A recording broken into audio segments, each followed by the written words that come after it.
Magic Spot is the 2022 Farley Roxburgh science fiction comedy drama about two cousins who use a magic rock to assist their uncle. Walter and Puby find love and a newfound appreciation for the here and the now, whilst using their discovery of time travel to save a lost soul from eternal limbo. It is by all measures a poignant and touching story, a Lynchian amalgam of Groundhog Day and The Sixth Sense, filtered through a Hallmark movie prism. However, from the first time I viewed Magic Spot, wrapping myself in it like a warm and cozy scarf, I noticed a number of loose threads, like that very same scarf that nagged at the back of my neck, hinting at unsolved mysteries behind the main storyline. As I pulled at those threads, they slowly unraveled that warm, cozy scarf to reveal something far more sinister. Take a quiet nap, and when I wake up, perhaps I'll learn I dreamed our breakup. And all along, it's been status quo. But even so, our demise is inevitable.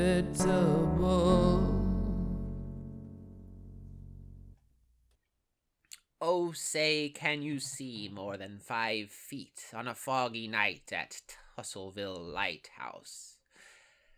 The playground verse known to all of the citizens of Tussleville. No one is certain of its origins, but its import is undeniable. Our protagonist, Walter Moore, voice of God, speculates that it refers to the fireworks display being postponed due to thick fog conditions once upon a time. A bright celebration dimmed by an ominous shadow. Yet, on the other side of the coin, the Tussle villagers celebrate their ineffectual beacon. The stunted range of the lighthouse's beams is the focal object of their municipal fealty. You see, the character of this quaint town lies in its insularity. Spoken word enthusiast J.P. McD opens the film describing the town's tension with tourism. The Tussleville Times, far back in 1974, published a front-page article decrying the tourist threat to the town's integrity. Much as the lighthouse is adequately visible apart from a foggy night, for half the year the townspeople tolerate tourist encroachment out of utilitarian need to replenish their pockets. But during the other 6 months, winter precludes the outsiders profaning their home. Protected by the harsh season, much as their lighthouse icon is obscured by the fog, the townsfolk are free to express their true selves. Whether singing deep in the woods for their own ears only as part of the Trailhead Troubadours, or exhibiting their peculiar interests on Tussleville Talent Tonight over the airwaves in a 30-mile radius. Both avenues self-impose severe limits on their ranges in mimicry of their revered lighthouse. Meanwhile, the other iconic landmark identified with Tussleville, the titular Magic Spot, has its own limitations on its range and usage. One can only travel through time to years within one's own lifespan, and one can only use it during the winter months, or else one will die of hypothermia upon return to the present. The true magic of Tussleville is unavailable to outsiders. Early in the film, Walter and Puby come to the revelation that they were visited by the ghost of Uncle Dan in their childhood.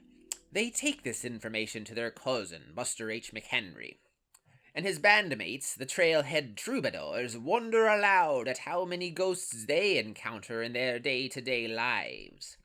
Within the very same scene, it is established that only dogs and children below a certain age are able to see these ghosts. Yet the troubadours are confident that some people are actually ghosts. Clearly they are speaking in riddles, as bards are wont to do. It is an instruction to Walter, as a stand-in for us, the audience, to view the people he encounters with suspicion. Indeed, in a further riddle, Walter's cousin Buster introduces the idea that people's claimed identities should be in doubt, particularly when they violate their well-established principles. We make music, we make it for the moment and the moment only. Or my name isn't Buster H. McHenry. 1, 2, 3, 4. The main storyline offers a nominal instance of a mysterious outsider whose true identity must be gleaned from simple clues. The intern, H, who saves Puppy's life from hypothermia by bringing cooler upon cooler full of ice cubes to help him acclimate upon returning from the past. Afterwards, Walter and Puppy deduce that H must have been a visitor from the future able to interact with them through the power of a stick from a tree near the magic spot. Although they never speculate on H's true identity, the audience is led by the hand to recognize that she is the adult version of their cousin Melanie's young daughter, Hadley. The child is the first character to see H, as she is hiking behind Melanie's house, and H smiles warmly at the house as if recalling happy memories there. Also, she says her name is H, which is the first letter of Hadley's name. Furthermore, H has come to the past to save Puppy's life, and Hadley is hinted to have a connection with Puppy in particular. They both love their nap-nap blankets, and Melanie fears Hadley may grow up to be like her cousin Puppy. Finally, we know Hadley has been in contact with Uncle Dan's ghost, and just as Walter and Puppy's childhood contact with Uncle Dan led to their usage of the magic spot, we may assume the same for Hadley. So it is the clear intended conclusion that H is indeed Hadley. But by making it so easy, the filmmakers Farley and Roxburgh have deftly laid a trap for us, my friends. The Committee of Light consists of 2 men who apparently distribute free light bulbs door to door to the people of Tussleville as part of a charitable mission to inspire people to always have extra light bulbs so they don't have to go out in the snow to buy a light bulb should the need arise. It stinks of false pretext, doesn't it? And indeed, they eventually reveal themselves to be time travelers and tell Walter they are his sons from the future, come to convince him to record the historic episode of Tussleville Talent Tonight, wherein the deceased Uncle Dan emerges from the beyond, sings a touching ballad, and ascends to heaven. A recording that would violate Walter's deepest principles. If you don't catch it live, you don't catch it at all. Primed by the simplicity of the prior experience with H, the audience is, of course, immediately ready to believe this explanation, as is Walter. But there is an obvious problem with their claim. Walter has no sons at this point in his life, and if we know one thing, it is that the magic spot can only transport a person to a previous point in their own lifespan. These men cannot be Walter's offspring.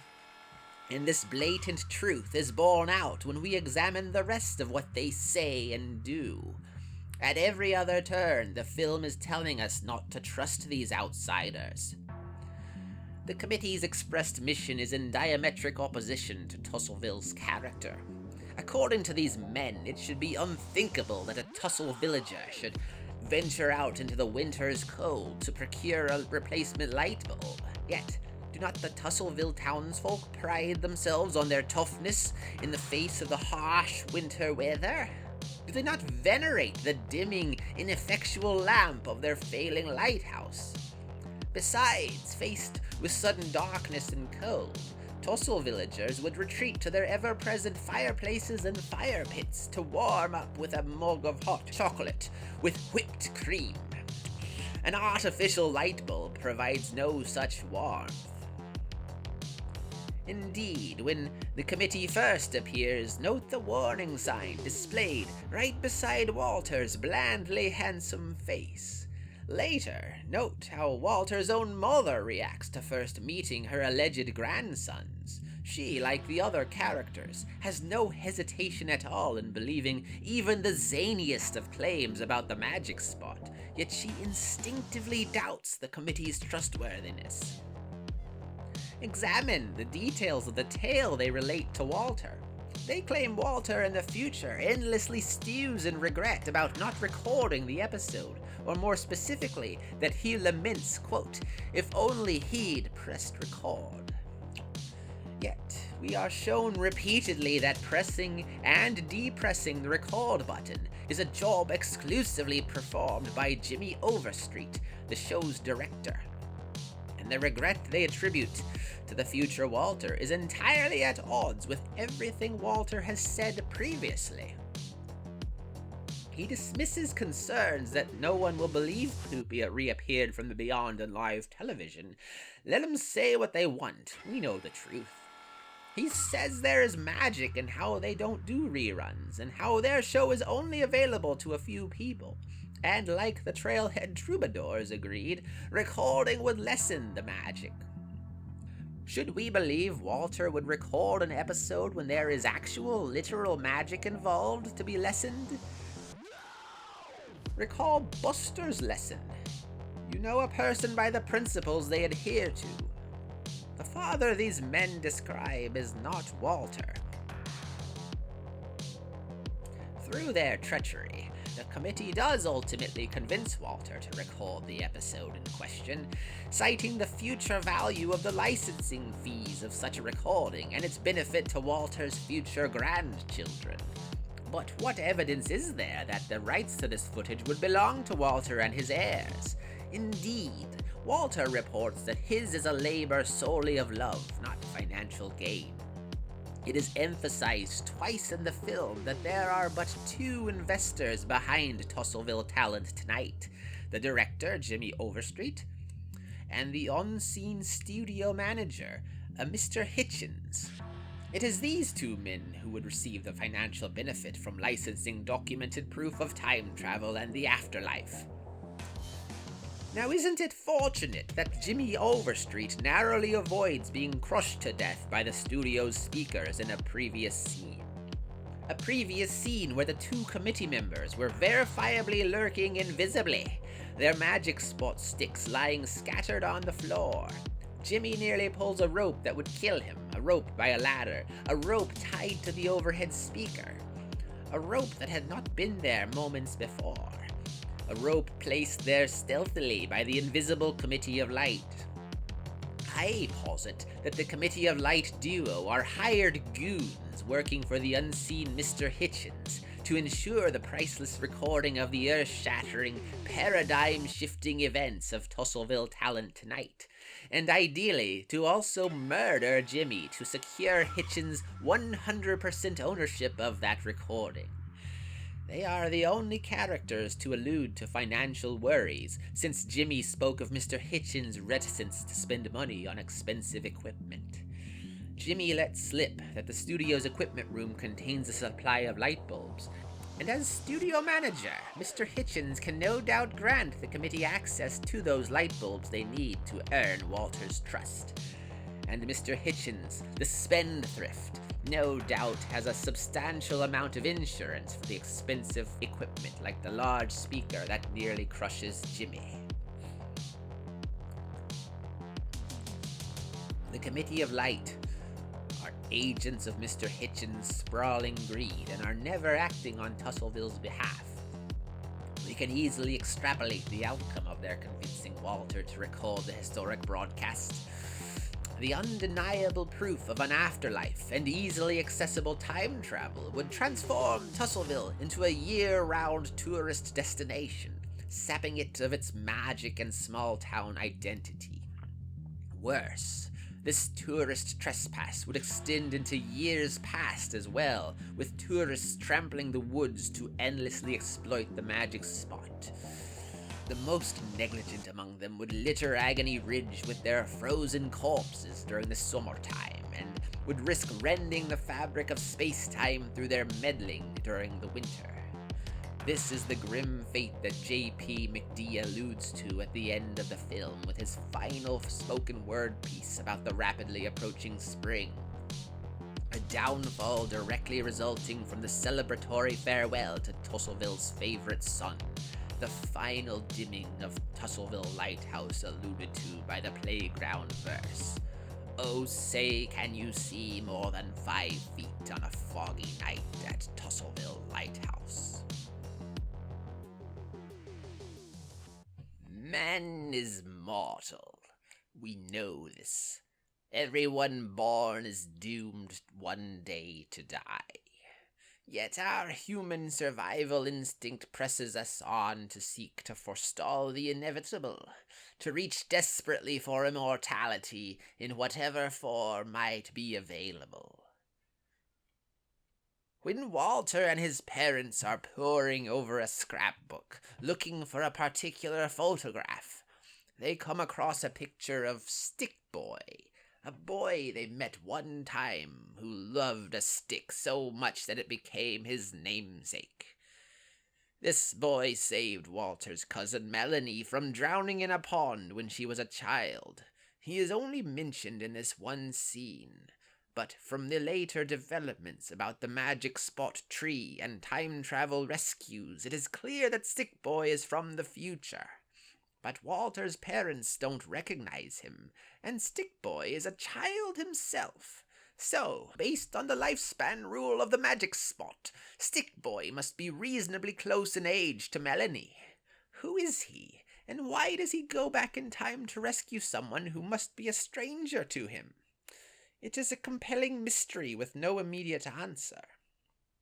We will come back.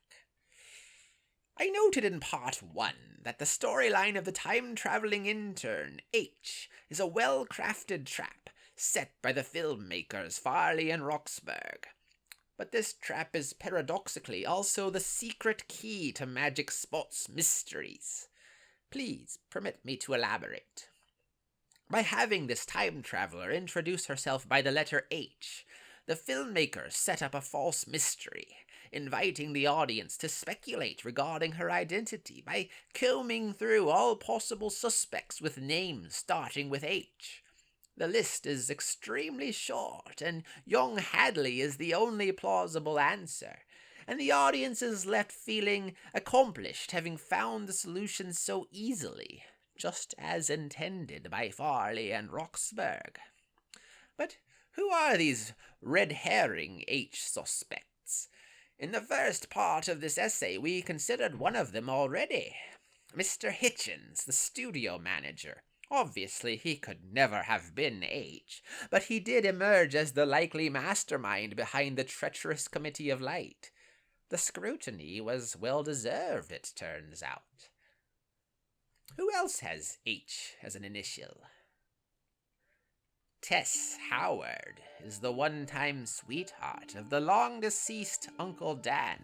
Obviously, she could never have been H either, since H came from 30 years in the future, and Tess is already significantly older than H.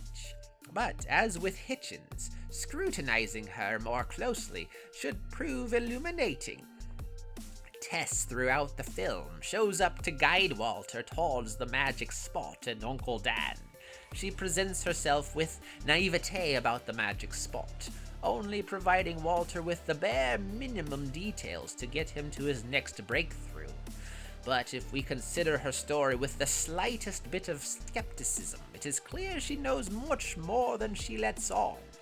Tess is the person who tells Walter that there is an actual magic spot, rather than Uncle Dan just using the phrase metaphorically to wax poetic about Tusselville. She pretends not to know with any specificity what that meant, but she also says Uncle Dan took her there on multiple occasions.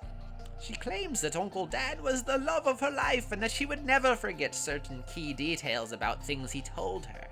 But Uncle Dan died upon the magic spot rock, and Tess claims she doesn't know where the specific rock is. She forgot the spot where the love of her life was found dead? At a key moment, Tess shows Walter a drawing that her nephew made at age 7. Walter tells her that it is a message of love from Uncle Dan, yet Tess had already stated that Uncle Dan used to write her poems and draw her pictures. She would recognize a drawing from Uncle Dan, the love of her life, even if drawn indirectly through the hands of a child.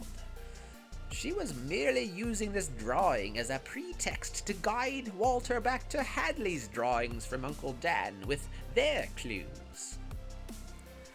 The conclusion to be drawn from this discussion is that Tess has already made contact with Uncle Dan in the beyond by the time she talks to Walter. Her nephew's drawing is, properly interpreted, instructions for their meeting at the magic spot, the wedding ring symbolizing their spiritual union and unity of purpose. We will discuss more of that purpose later. Let us return back to the nephew.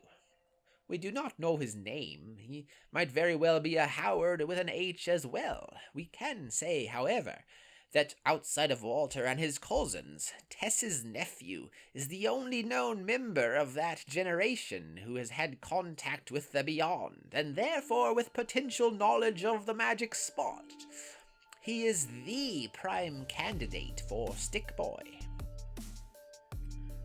Tussleville is a close-knit town. Whoever Stick Boy is, would not Melanie's family recognize him eventually a few years down the road? I contend the answer is yes, if Stick Boy remains in Tussleville.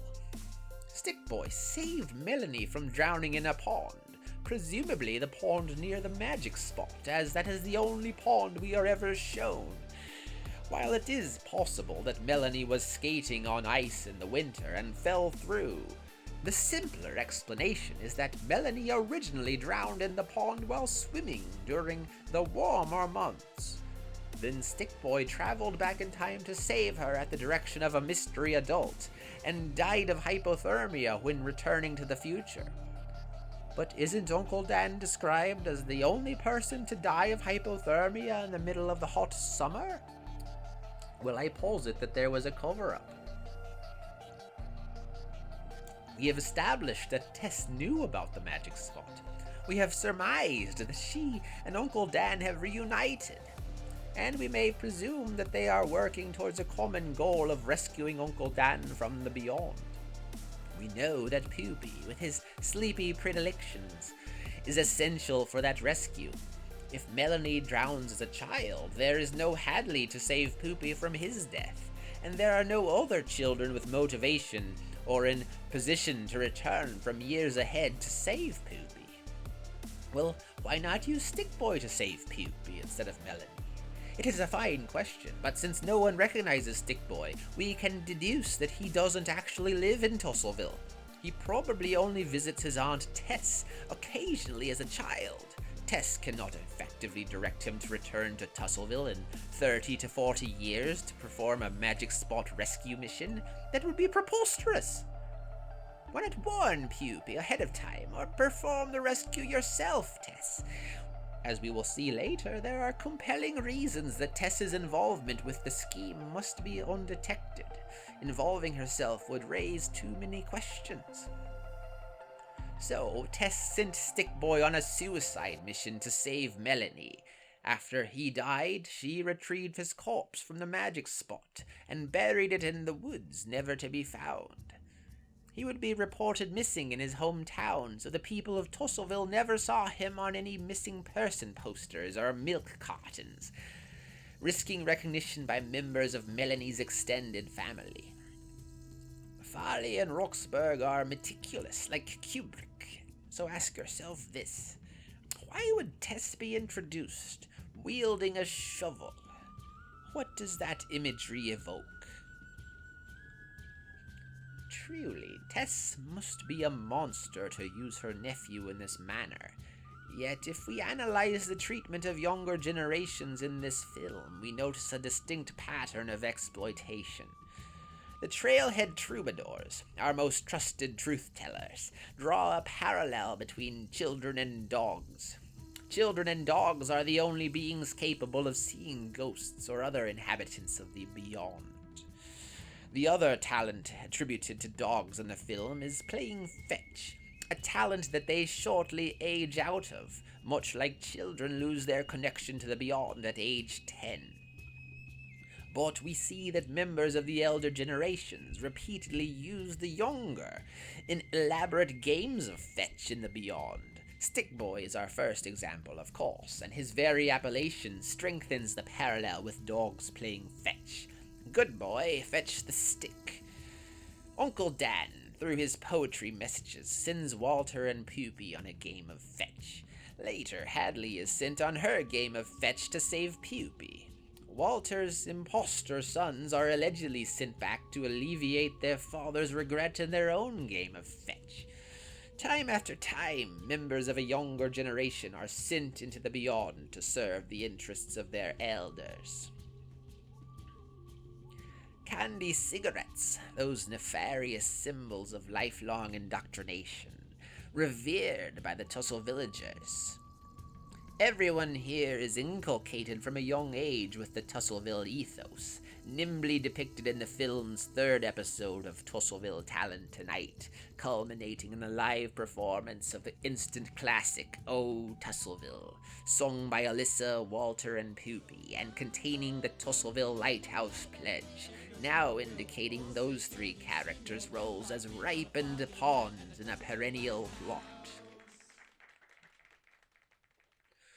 Uncle Dan is not to be trusted. I know this will sound like blasphemy, as he is Tussleville's favorite son and uncle, but let us turn our scrutiny towards him.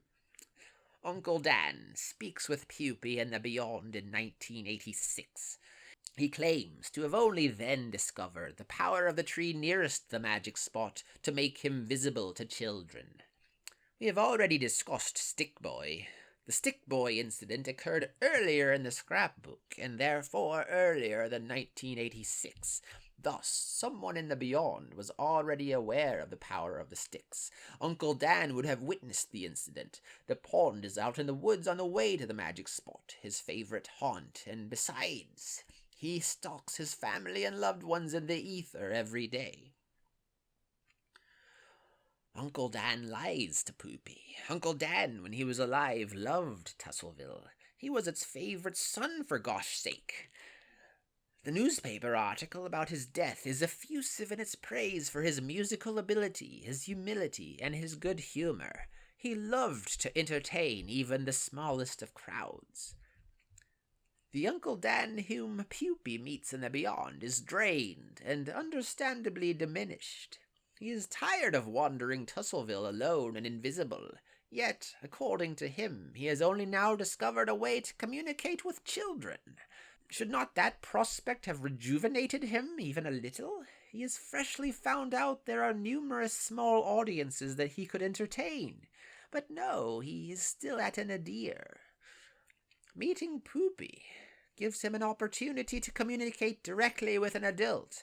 If his isolation is truly consuming him, he could use Poopy to send clear messages to loved ones. He tried communicating with the love of his life, Tess, through her nephew, for instance. Well, why not have Poopy send her to visit him in the Beyond? He has already met with Tess, is why. Why else would he make no effort at all to meet her in person when he returns from the Beyond? Tess watches on TV from her home, and her joy on first watch seems to be at seeing her lost love. But upon subsequent watches, we recognize it as the joy of seeing her and her lover's plans coming to fruition. When Uncle Dan died of hypothermia on the magic spot, his body perished in 1974, whilst his soul was dislodged and left in the past in 1940, where he was trapped for ultimately 82 years. Another clearly established rule of the magic spot: if a person dies traveling back to his original time, his soul is left behind in the past. Poopy died in the original timeline in 2022 when he returned back from 1986.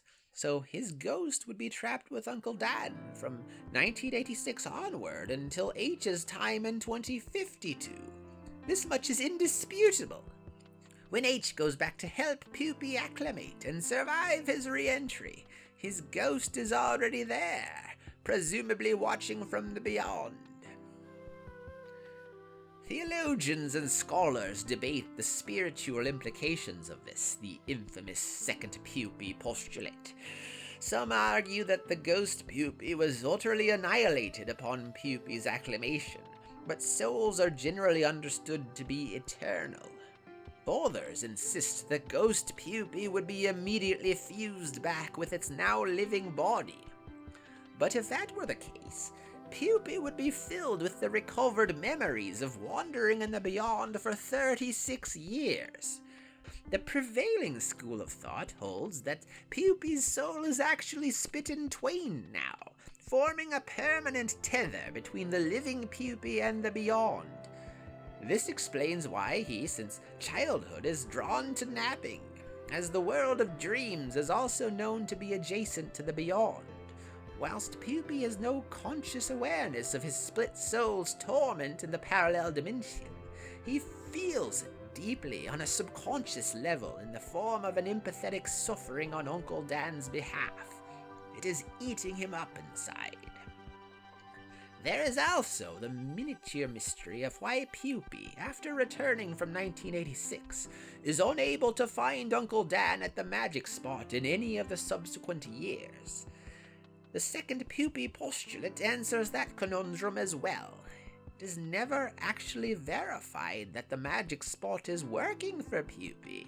He announces a year in the 1990s, sees no Uncle Dan, and moves on to the next year. There is no visual or audio cue indicating that time travel is actually occurring. He cannot visit those years, you see, because his soul is already there, in the beyond. At the climax of the film, when Puppy naps upon the magic spot rock to enter a dream state wherein he can rescue Uncle Dan from the beyond, Uncle Dan says a very curious thing. What do I do, Uncle Dan? Just grab your uncle's hand and pull me out of the beyond. Take your uncle's hand and pull me out of the beyond, drawing a clear distinction between the owner of the hand and the being that is to be pulled from the beyond. Uncle Dan performs a touching ballad about living in the present before giving a family heirloom wedding ring to Walter and Alyssa, and then moving on to the next realm where he hopes one day to be reunited with his sweetheart Tess. But what is the next realm after the beyond? Walter and the others presume it is heaven. But we have explicitly and directly been told otherwise. Puppy, who is himself bound to the beyond at this point, explains to us that only young children can see spirits because they themselves have only recently emerged from the beyond. Dead souls enter the beyond, children come out of the beyond. The eschatology of the film is clear. Death is followed by reincarnation into the earthly realm. But this one is no natural death. There is no empty infant vessel waiting for Uncle Dan's soul. Where is Uncle Dan's soul disappearing to? Uncle Dan answers that question as well. Speaking to Tess from the Tussleville Talent Night broadcast, he regrets that it didn't work out for them, that he plans on reuniting with her in the next realm, and that the ring which has been established as symbolizing their union should be passed on to cement the relationship of the next generation. He and Tess are planning on taking over the bodies of Walter and Alyssa, like the extra slice of provolone adheres to the perfectly good cheese pizza on Tussleville Beach. Note how Uncle Dan disappears as soon as Walter uses the ring to propose marriage. Uncle Dan admits to watching them throughout their on-again, off-again relationship, needing them to get together as suitable hosts for him and Tess. Walter is a talented musician and entertainer, just like Uncle Dan. Giving Alyssa a reason to stay in Tusselville is a favor to him, Uncle Dan. Uncle Dan is Tusselville's favorite son. He is also the town's uncle. He spans generations here. It is natural to ask if Uncle Dan is his first iteration, or if there is an underlying parasitic soul predating even Uncle Dan, finding ways to evade natural death and attaching itself to a new host in each generation, in the vein of the great race of Yith from Lovecraft's Cthulhu mythos. The film wants us to look at Uncle Dan's uncle and aunt, Stan and Janie, the previous couple linked by the heirloom wedding ring. But how far back does this stretch? It is impossible to say conclusively.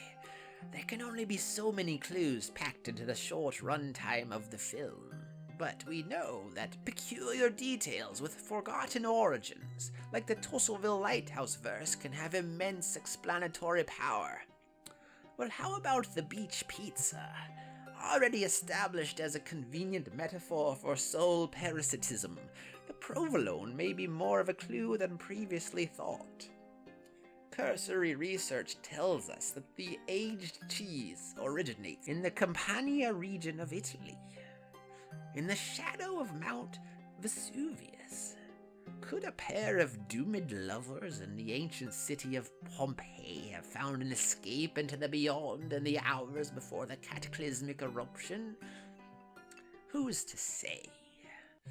What we are left with, however, are the bleak horrors awaiting the main characters of the film. Pupi is trapped for eternity, isolated in the beyond, and no one will ever know, thinking he successfully escaped such a fate. Walter and Alyssa are soon to be imprisoned in their own subconsciouses as alien entities seize control of their waking minds. This heartwarming, light-hearted romantic comedy is packed with as much existential horror as Stephen King's The Jaunt, Junji Ito's The Long Dream, and Jordan Peele's Get Out combined, I dare say. That is a lot of existential horror, isn't it? Oh no, I'm in a vortex. Oh no, I'm in vortex. Oh my goodness, I'm stuck in a vortex. What am I going to do? Oh no, I'm in a vortex. I am stuck in a twisted vortex. Oh no, I'm in a vortex. What the heck am I going to do? Oh, I am talking about a vortex. Oh, I am stuck inside a vortex. My whole life is spiraling in front of me. I'm in a vortex, yes I am. Oh, I'm in a vortex. La, I'm in a vortex. Oh, yeah, I'm in a vortex. Oh no, I'm in a vortex. Oh no, I'm in a vortex. What am I going to do? I'm in a vortex. La, I'm in a